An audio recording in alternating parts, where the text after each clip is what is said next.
Nuevamente vamos a estudiar la palabra de Dios, esta vez la lección número 5 para el 4 de mayo del año 2024. Pero voy a responder la pregunta que prometí responder la semana pasada.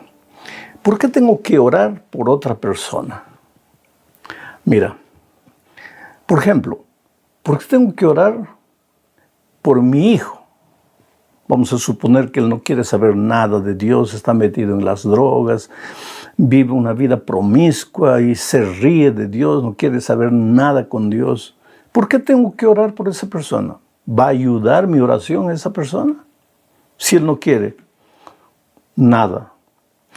Querido, te voy a hacer una ilustración bien simple para que entiendas por qué tenemos que orar por otras personas.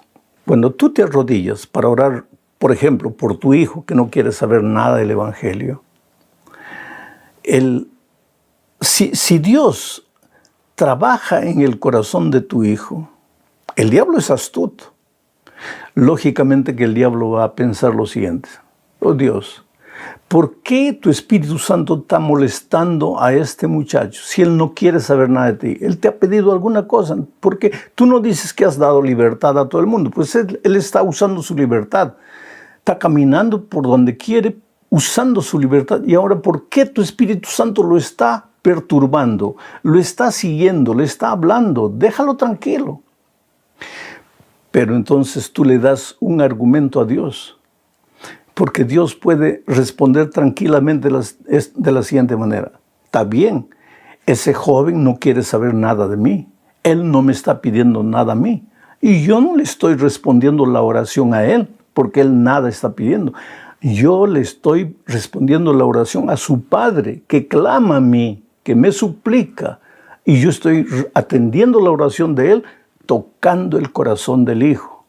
El Hijo no pide, pero el Padre pide. Entonces, a él que estoy respondiendo. Y sin embargo, el Espíritu Santo tiene ahora la oportunidad de tocar el corazón de ese muchacho rebelde para que un día él acepte a Jesucristo como su Salvador. ¿Entiendes? Bueno, manda tus preguntas, registra tus preguntas familiares, preguntas de la vida espiritual, alguna cosa que no entiendes del mensaje. Yo voy a responder las preguntas más generalizadas que llegan. Bueno, vamos a la lección de esta semana bajo el título de Fe contra todo pronóstico. Y el propósito de la lección es mostrar que la Biblia fue una fuente de inspiración para los reformadores de la iglesia. ¿Por qué les llamamos reformadores? Porque hubo un despertar, más o menos por vuelta del año 1500 y adelante, hubo un despertar en Europa de sacerdotes, de padres dentro de la iglesia cristiana, o que se llamaba cristiana, la iglesia grande, la iglesia que perseguía a los que estudiaban la palabra de Dios. Hubo un despertar en ellos que los volvió a la palabra de Dios, y fue en la palabra de Dios que recibieron inspiración para seguir adelante a pesar de las dificultades, a pesar de las persecuciones. Entonces vamos a la primera parte de la lección bajo el subtítulo de Solo la palabra de Dios. Vamos a hablar aquí un poco de John Wycliffe, pero antes vamos a leer el texto de Salmo 119, versículos 103, 104 y 147. Tú sabes que el Salmo 119 tiene 160 versículos. Leo: cuán dulces son a mi paladar tus palabras, más que la miel a mi boca. De tus mandamientos he adquirido inteligencia. Interesante, esto voy a parar aquí un poquito. De tus mandamientos he adquirido inteligencia. Oh querido, los mandamientos de Dios, la ley de Dios, no es un cerco para esclavizarte, para que no puedas salir de ahí, no. Son instrucciones para que seas feliz. Por eso el salmista dice: de tus mandamientos he adquirido inteligencia. Mientras hoy día muchos cristianos queremos huir de los mandamientos bajo el argumento de que ya en la cruz del Calvario fue clavada la ley y que ya no hay ley para nosotros. Mientras estamos haciendo eso, el salmista decía: de tus mandamientos viene la inteligencia, la sabiduría para vivir. Y cómo nos falta sabiduría, ¿no? Sigo leyendo. Por tanto, he aborrecido todo camino de mentira. Es que la mentira no combina con la verdad. Y la palabra de Dios es la verdad. La palabra de Dios es la verdad. Santifícalos en tu verdad, dijo Jesucristo orando a su Padre. Tu palabra es la verdad. Sigo leyendo. Me anticipé al alba y clamé, esperé en tu palabra. Aquí aparece John Wycliffe como uno de los grandes reformadores. Su interés era traducir la Biblia al inglés, a fin de que el pueblo común de Inglaterra pudiese tener acceso a la palabra de Dios, porque como ya dije la semana pasada, la iglesia había determinado que el pueblo común no podía entender la palabra de Dios, que solo la iglesia podría entender.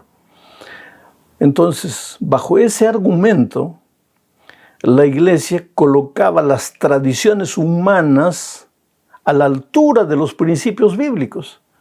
Y muchas veces los principios bíblicos por debajo de las tradiciones humanas. Pero los reformadores se volvieron a la Biblia y dijeron, no, nada puede ser acrecentado a la Biblia, nada puede ser sacado de la Biblia. Y eso les costó mucho. Mira, ya estaba Wycliffe sufriendo, condenado a muerte, y él hizo un serio llamado a los líderes de la iglesia. Mira lo que dijo. Voy a colocar en la pantalla sus palabras. Mira lo que dijo. ¿Contra quién piensan ustedes que están contendiendo? ¿Contra un anciano que ya está al borde del sepulcro? No. Contra la verdad que es más fuerte que ustedes y que los vencerá. Oh, queridos, si nosotros queremos aprender de esos hombres de la Reforma, hoy día tenemos que aprender a fundamentar nuestra fe solamente en la palabra de Dios y nada más que en la palabra de Dios. Aquí viene una pregunta que mucha gente me hace. Pero pastor, usted dice que la iglesia debe fundamentar sus principios, sus valores únicamente en la palabra de Dios. Pero ustedes tienen a Ellen G. White ahí y colocan a Ellen G. White a la misma altura de los escritos bíblicos. No, querido, eso no es verdad. Eso no es verdad. Ellen G. White fue una mujer inspirada por Dios, una mujer a quien Dios utilizó para darnos luz con relación a la palabra de Dios. Pero nada de lo que ella escribió, nada de lo que ella dijo está contra la palabra de Dios. Yo siempre digo, si yo encontrase, y creo que he leído todos los libros de Ellen G. White en mi vida, si yo encontrase una sola declaración de ella que dijese, Dios me ha revelado que esta parte de la Biblia ya no sirve, que ahora va a ser así, yo sería el primero en no creer en ella. Porque ella dijo que sus escritos son una luz menor que ayudan a alumbrar la luz mayor que es la Biblia. Nosotros como iglesia tenemos el principio de sola escritura, solo la Biblia y nada más. La iglesia adventista tiene 28 doctrinas. Ninguna de ellas fue fundamentada en los escritos de Ellen G. White. Si ella no hubiera existido, la iglesia tendría las mismas 28 doctrinas. ¿Por qué? Porque tenemos el principio de sola escritura. Lo que me admira es que cuando yo leo los escritos de ella, veo que ella está de acuerdo con todo lo que la palabra de Dios dice. Bueno, vamos a la segunda parte de este estudio bajo el título de Transmitir la palabra de Dios. Los reformadores, querido, no aceptaron adulteración de la palabra de Dios. Y leo un texto, 2 Corintios 4, 1 y 2, dice así, por lo cual, teniendo nosotros este ministerio según la misericordia que hemos recibido, no desmayamos, o sea, no nos desanimamos, no volvemos atrás, aunque venga lo que venga. No desmayamos. Sigo leyendo. Antes bien, renunciamos a lo oculto y vergonzoso, no andando con astucia ni adulterando la palabra de Dios, sino por la manifestación de la verdad, recomendándonos a toda conciencia humana delante de Dios. Mira lo que Pablo dice. Él como ministro no usaba astucia para cambiar la palabra de Dios. No adulteraba la palabra de Dios. ¿Qué quiere decir adulterar? Agarras una cosa pura y la mezclas. Por ejemplo, tomas la leche pura y le echas agua. Esa leche que tiene agua y leche ya no es leche, ya es una leche adulterada.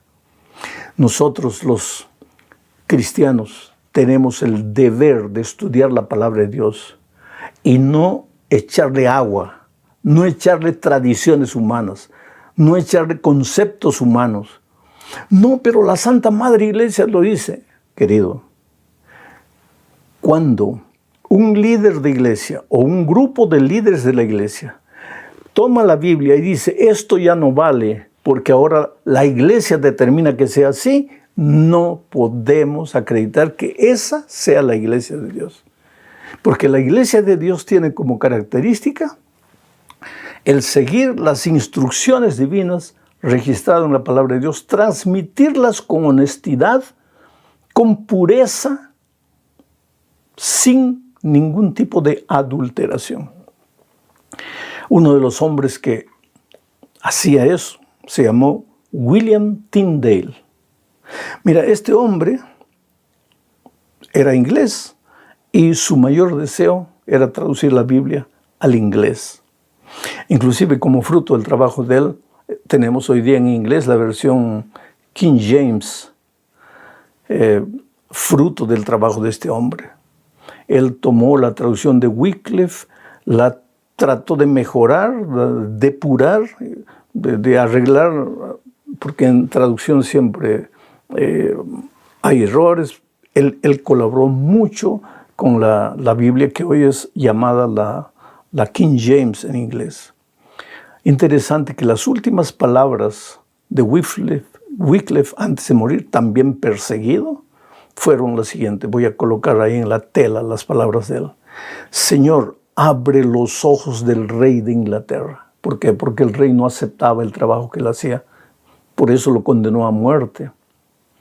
Interesante que más adelante, en Inglaterra, se abrió la sociedad bíblica, donde se fabricaban Biblias y se esparcieron Biblias para todo el mundo de habla inglesa. Quiere decir,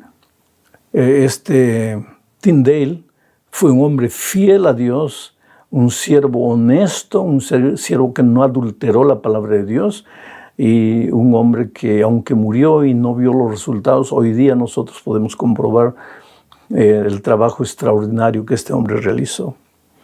Los reformadores creían que la palabra de Dios era fruto de la inspiración del Espíritu Santo. Ellos aceptaron la inspiración de la Biblia. Mira lo que dice Juan 14, 25 y 26. Estas son palabras del Señor Jesucristo. Dice, os he dicho estas cosas estando con vosotros. Mas el Consolador, el Espíritu Santo, a quien el Padre enviará en mi nombre, Él os enseñará todas las cosas y os recordará todo lo que os he dicho. ¿De qué manera haría eso el Espíritu Santo? Inspirando a los escritores bíblicos para registrar las instrucciones divinas. Por eso, en 2 de Pedro 1, 20 y 21, encontramos lo siguiente.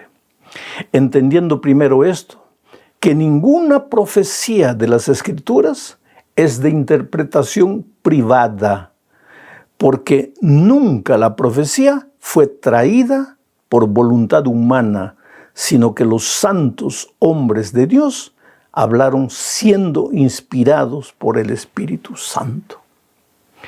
La instrucción de Pedro es clara. La profecía, las enseñanzas bíblicas no fueron presentadas para una interpretación privada.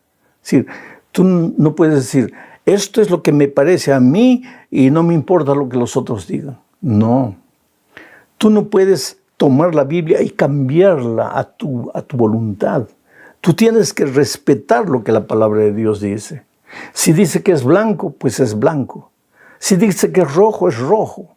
Tú no puedes tomar la palabra blanco y decir, sí, aquí dice blanco, pero ya no es blanco, ahora va a ser rojo, porque la sangre de Jesucristo es roja. Oh, querido, la sangre de Jesucristo es roja. Eso no se discute.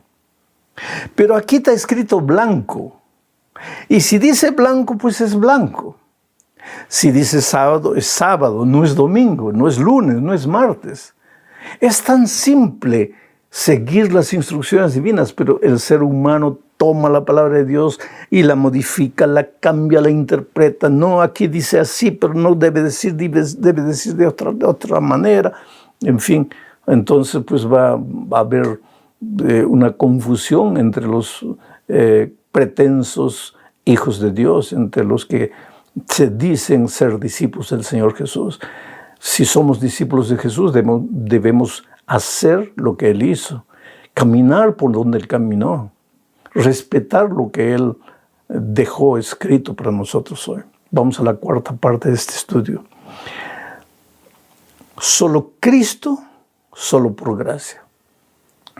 En esta época de los reformadores se elevó Martín Lutero, un sacerdote católico, un monje, un estudioso de la palabra de Dios.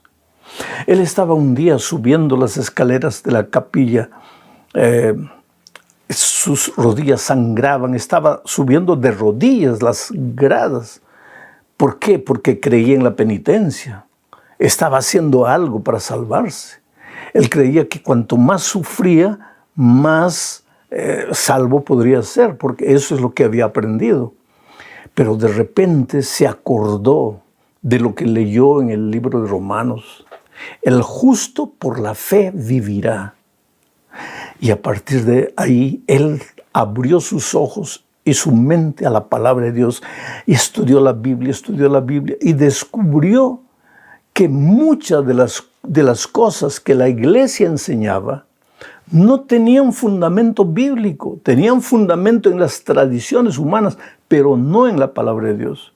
Entonces él escribió 95 tesis que las clavó en la puerta de una iglesia en Alemania.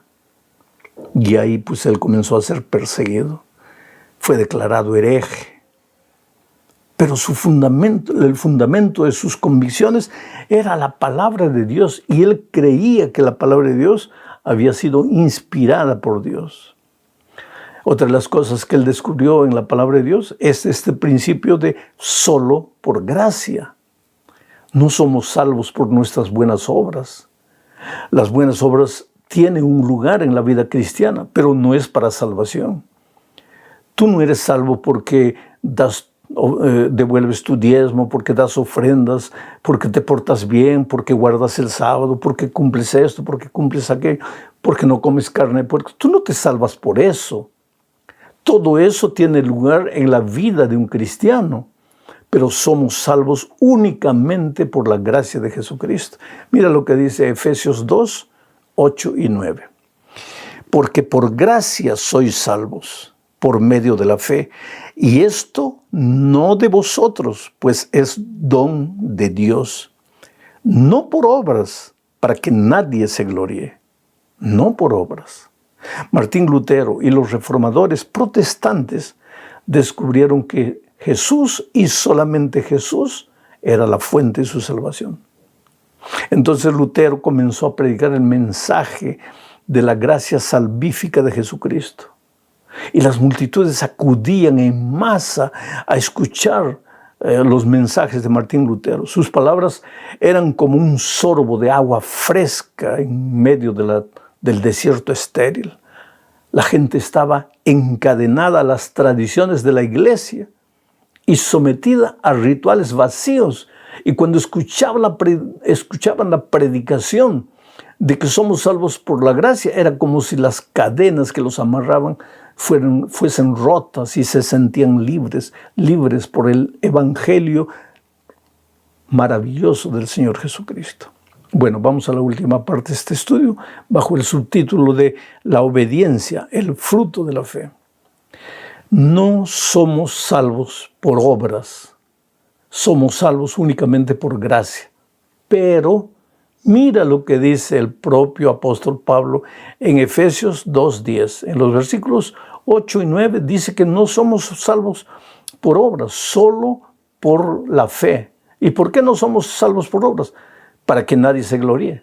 Pero ahora mira lo que dice el versículo 10. Porque somos hechura suya. ¿De quién? De Dios. Creados en Cristo Jesús para buenas obras, las cuales Dios preparó de antemano para que anduviéramos en ellas. Es claro, no hay contradicción entre la salvación por la fe y la gracia de Jesucristo y la acción de buenas obras. No hay contradicción. Ambas se complementan. Las buenas obras son resultados de la salvación por la gracia. Ahora, no me digas que has sido salvo por la gracia si tu vida es una vida de desobediencia, si no quieres seguir las instrucciones de la palabra de Dios. Leamos otros textos, Romanos 3, 28 y 31. Dice así: concluimos pues que el hombre es justificado por fe, sin las obras de la ley. No pienses que guardas la ley para salvarte. Pablo es claro cuando dice, concluimos pues que el hombre es justificado por la fe sin las obras de la ley. Pero en el versículo 29 pregunta, luego, ¿por la fe invalidamos la ley? Y responde, en ninguna manera, sino que confirmamos la ley. Claro. En la vida del cristiano hay lugar para la gracia. Somos salvos únicamente por la gracia de Dios, sin ley. Pero si hemos sido salvos por la gracia, la ley no queda invalidada. Dice, luego por la fe invalidamos la ley. No, en ninguna manera, sino que confirmamos la ley. Oh, querido, John Wesley asistió a una reunión en Londres. Quedó asombrado con la lectura que Martín Lutero hacía de la salvación por la gracia, y John Wesley dice que ese día él también entendió lo que es la maravillosa gracia de Jesucristo que transforma la vida del pecador.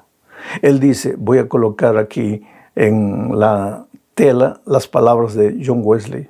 Él dijo así, sentí que confiaba en Cristo, solo en Cristo para la salvación, y tuve la seguridad de que Él había quitado mis pecados, aún los míos, y me había salvado de la ley del pecado y de la muerte.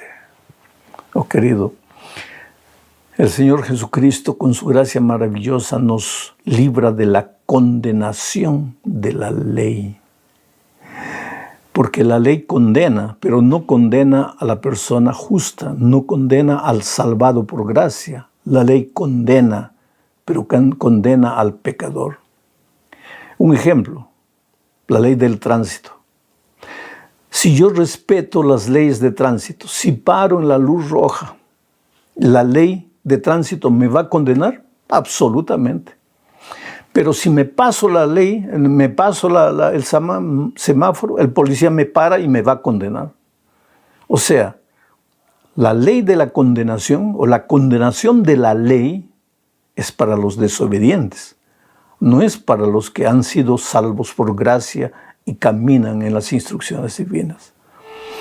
Toda la gente de la Reforma fue gente heroica, gente que buscó fuerzas en el Señor Jesucristo, gente que no tuvo miedo de entregar la vida por causa de su fe. Hoy la palabra de Dios está en nuestras manos. Vuelve tus ojos a la Biblia, lee lo que dice la palabra y obedece a la palabra. Que Dios te bendiga ricamente. Un abrazo, querido. Qué alegría, estamos juntos nuevamente. Dios nos da vida, nos da salud y eso es motivo de mucha gratitud. La pregunta que voy a responder hoy, antes de considerar la lección de la escuela sabática, es: generalmente pregunta que los jóvenes hacen. Ellos dicen, pastor, Dios sabe todo. Claro que sabe. Entonces dicen, si Dios sabe todo, Él sabe que me voy a perder o me voy a salvar. Pues claro que sí, Dios es omnisapiente. Entonces ellos enfatizan, bueno, si Dios sabe que me voy a perder, ¿para qué voy a tratar de salvarme? Y si Dios sabe que me voy a salvar, pues entonces ya no me preocupo, de todas maneras me voy a salvar. Este raciocinio es interesante desde el punto de vista humano. Y yo creo que muchas veces los jóvenes hacen esa pregunta con el deseo de confundir. La verdad es la siguiente, mira, Dios conoce el futuro porque es Dios. Y Dios sabe si te vas a salvar o te vas a perder. Pero el hecho de que Dios sepa que te vas a salvar o te vas a perder no determina tu salvación ni tu perdición. Si tú te vas a salvar o perder va a depender únicamente de las decisiones que tú tomes, no del hecho de que Dios conoce el futuro. El hecho de que Dios conozca el futuro no determina tu salvación o tu perdición. Lo que determina son las decisiones que tú tomes. Pero claro, Dios, por ser Dios, sabe el futuro. El futuro que tú has decidido para ti, el futuro que tú has escogido. ¿Ok?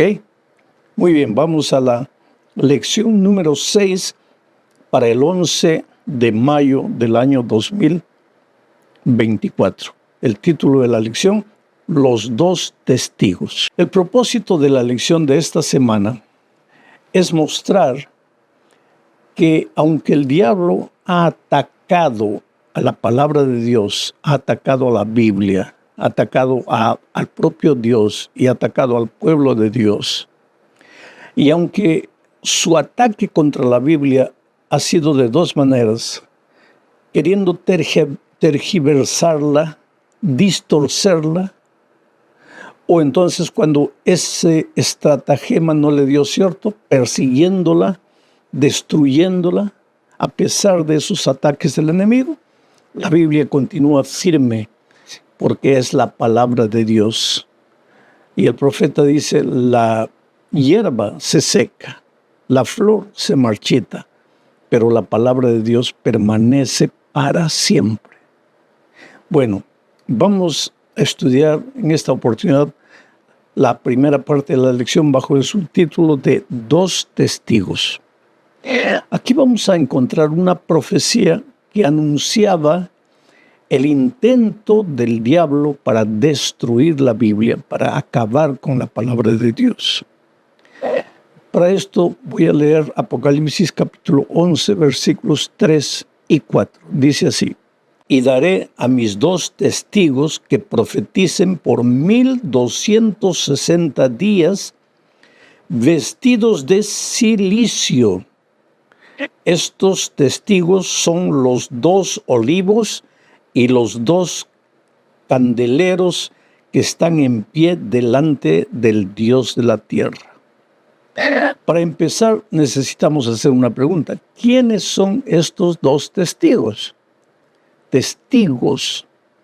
Entonces leamos las propias palabras del Señor Jesucristo en Juan 5:39. Él le dijo a los discípulos lo siguiente: escudriñad las Escrituras, porque a vosotros os parece que en ellas, en las Escrituras, tenéis la vida eterna, y ellas, las Escrituras, son las que dan testimonio de mí. La Biblia da testimonio del Señor Jesucristo. Entonces la Biblia es el testigo del Señor Jesucristo, el que da testimonio de Jesucristo. Pero aquí la profecía que leímos de Apocalipsis habla de dos testigos. Y naturalmente aquí se refiere al Antiguo Testamento como el primer testigo y al Nuevo Testamento como el segundo testigo. Mas aquí el texto no habla solo de 2 testigos. Dice que esos 2 testigos son los 2 ramos de olivos. ¿Y a qué se refiere esto? Se refiere a una otra profecía del Antiguo Testamento, del libro de Zacarías. Voy a leer el texto. Zacarías capítulo 4, versículos 12 al 14. Dice así: Hablé aún de nuevo y le dije, ¿qué significan las 2 ramas de olivo que por medio de 2 tubos de oro vierten de sí aceite como oro? Y me respondió diciendo, ¿no sabes qué es esto? Y dije, Señor mío, no. Y él dijo, estos son los 2 ungidos que están delante del Señor de toda la tierra. Los 2 testigos, los 2 ungidos, el Antiguo y el Nuevo Testamento. Bueno, ¿y el candelero? ¿A qué se refiere?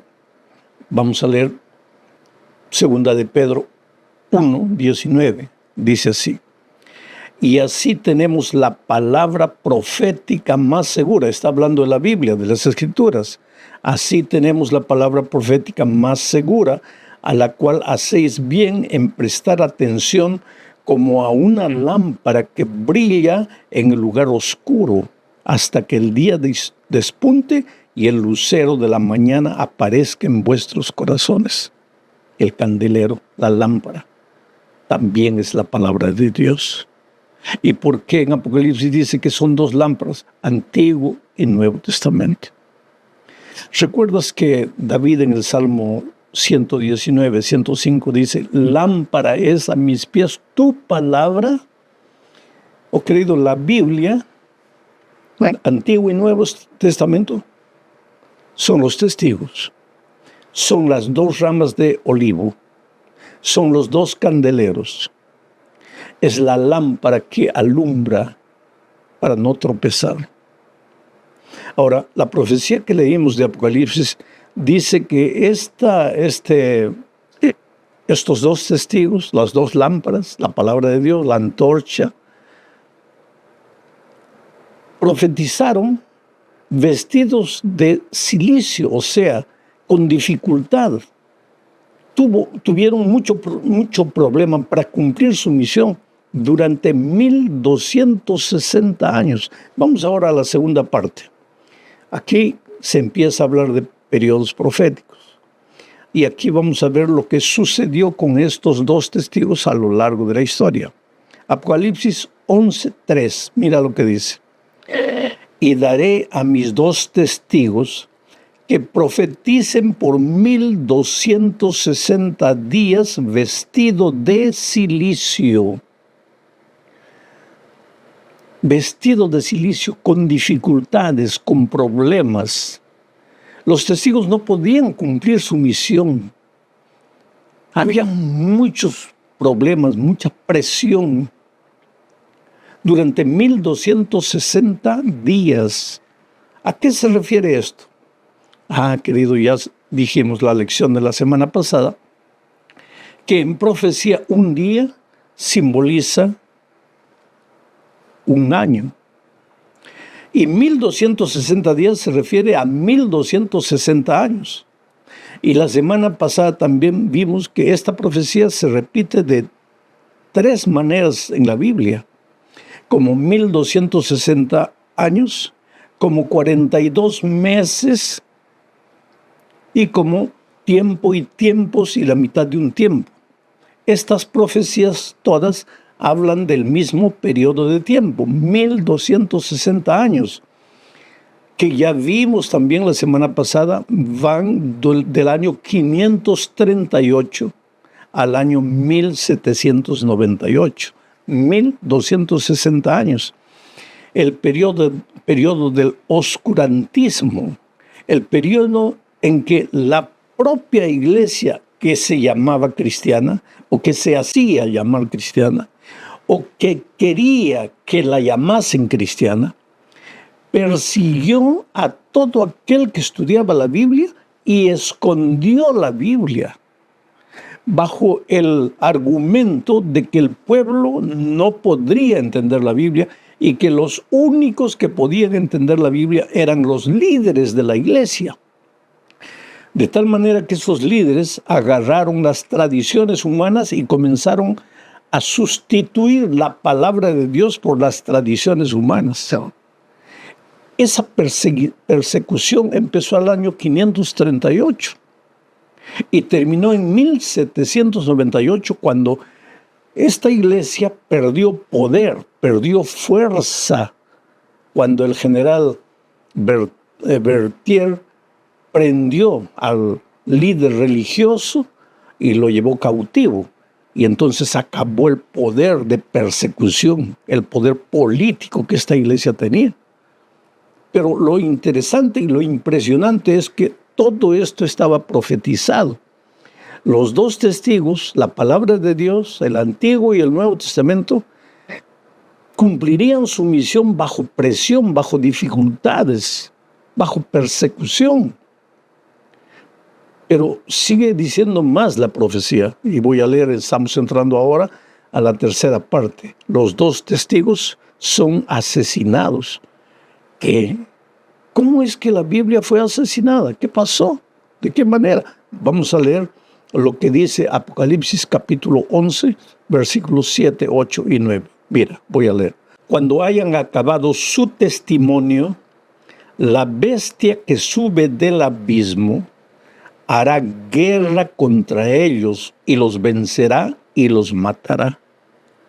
Naturalmente, esta bestia que sube del abismo, en el fondo, por tras de todo, es el enemigo. Esta bestia que sube del abismo es un poder religioso, político, pero por tras de todo está el diablo que quiere acabar con la palabra de Dios. Leo de nuevo el texto. Cuando haya acabado su testimonio, la palabra de Dios, la bestia que sube del abismo hará guerra contra ellos, contra los que estudian la palabra de Dios, contra los dos testigos, y los vencerá y los matará. Matará a los testigos. Y sus cadáveres estarán en la plaza de la gran ciudad, que en sentido espiritual se llama Sodoma y Egipto, donde también nuestro Señor fue crucificado. Y los de los pueblos, tribus, lenguas y naciones verán sus cadáveres por 3 días y medio y no permitirán que sean sepultados. ¡Qué extraña profecía!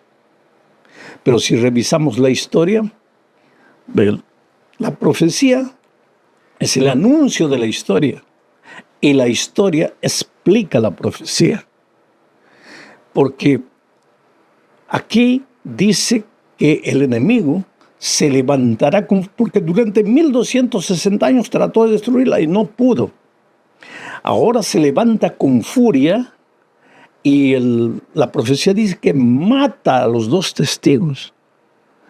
Y si nosotros pensamos bien en la historia, vamos a ver que aquí se refiere al poder político francés, que declaró oficialmente acabada la palabra de Dios. Y la profecía simboliza al poder francés durante la Revolución Francesa como Sodoma y Egipto. ¿Qué hizo Faraón de Egipto cuando Moisés quería libertar al pueblo de Israel y le dijo que había venido en nombre de Dios? ¿Cuál fue la pregunta de Faraón? ¿Qué Dios?